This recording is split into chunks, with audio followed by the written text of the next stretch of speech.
Welcome to our channel. Today we how to upgrade your account preferences with Wells Fargo, detailed guide step by step clearly. To upgrade your account preferences with Wells Fargo, start by visiting the official Wells Fargo website.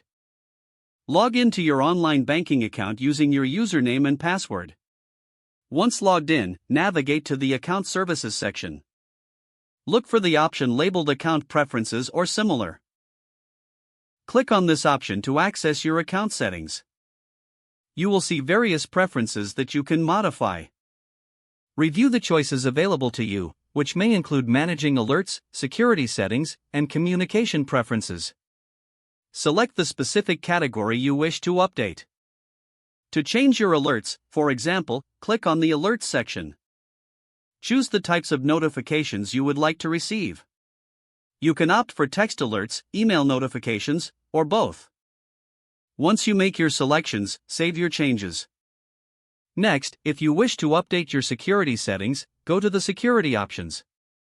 You may want to change your password or set up two-step verification. Carefully follow the prompts for each adjustment you make.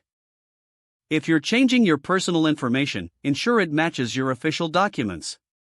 After all desired updates have been made, take a moment to review everything. When you are satisfied with your modifications, save any adjustments. Log out of your account securely to protect your information. Your account preferences have now been successfully upgraded. If the page does not load, refresh the browser or try again in a private or incognito window. Make sure you are using the correct email address, then retype it carefully to avoid small typos. If your password is not accepted, use the Reset option and create a new strong password you can remember. Check your spam folder for verification or security emails, then complete any requested confirmation steps.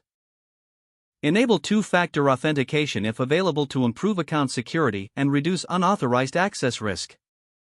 After signing in, review your profile details so your contact information and settings are accurate and current. If you see an error message, note it down and try again after restarting your device and internet connection. Log out when you finish, especially on shared devices, to keep your account and payment information secure. Don't forget to like this video and subscribe to our channel for more step-by-step tech guides.